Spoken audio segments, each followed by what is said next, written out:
you doing?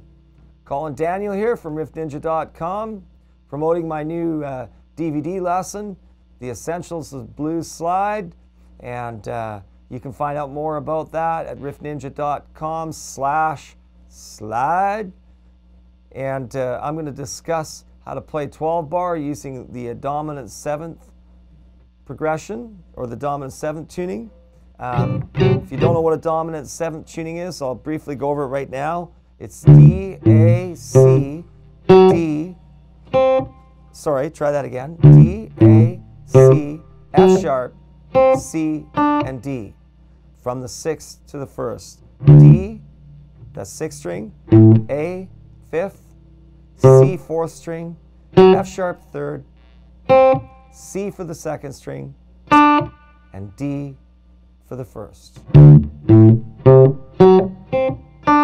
Now there are other dominant 7th tunings, but this is the one I chose because I like a strong dominant 7th, so I have 2 strings that are tuned to dominant 7th. And they're an octave apart. 4th string and the 2nd string. And for 12 bar, the most common 12 bar uses 1, 4, 5, and since we're in the key of D and I've tuned my guitar to that, your best bet would be the key of D. So the 1, 4, 5 in D is D, G, and A. And if D is here, a 4th is 2.5 tones, or 2 whole steps and a half steps, or 5 frets. So there's my 4th, and my 5th is a tone above it, and my octave is at the 12th fret.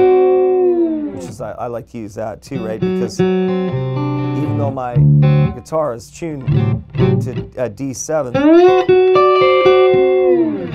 I like to go up to that octave so I can actually slide up and reap the benefits of that slide, or that bottleneck. And the standard 12 bar is 4 bars of the 1 chord, which is D. You know, there's your D, right? Then it's going to go 2 bars of the 4 change. This will be a G at the 5th fret.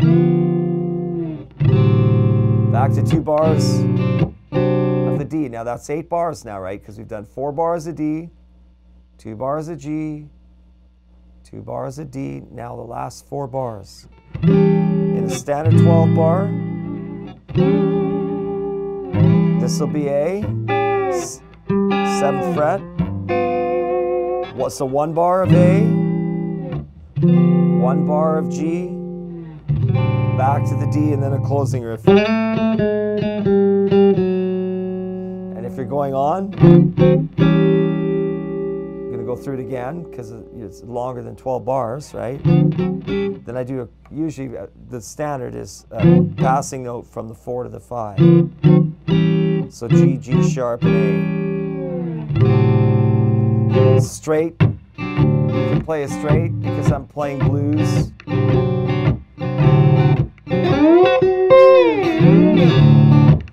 So that's my D. So I'm going to do 4 bars of that. 1, 2, 3, 4. 1, 2, 3, 4. 1, 2, 3, 4. 1, 2, 3, 4. 1, 2, 3, 4. 1, 2, 4, close.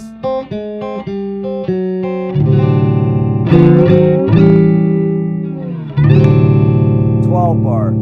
Remember, 4 bars of the 1 chord, 2 bars of the 4 chord, which is G, back, 2 bars of the 1 chord again, which is D, and I like to go up to the octave too, so I'll go back and forth. Then to the A, which is the 5 chord. Then to the G, the 4 chord for 1 bar, back to the D. So you have 12 bars all together. You have 4 bars of D, 2 bars of G, 2 bars of D. That's 8 bars. Your last 4 bars are 1 bar of A, 1 bar of G, 1 bar of D, and then a closing riff. And the closing riff I did in this tuning was I just used the 3rd string, 3rd fret, 3rd string, 2nd fret, 3rd string, 1st fret, 3rd string, open 3rd string, and then G, G sharp, A. If I was going to end it, I'd do a D sharp, D like this. 12 bar. 1, 4, 5, 12 bar. Using D dominant 7 tuning. Hey, if you want to learn more about this, you'd better check out my new Essential Slide DVD. You can find out more about that at riffninja.com/slide. All right. Have a good one, boys and girls. See you later.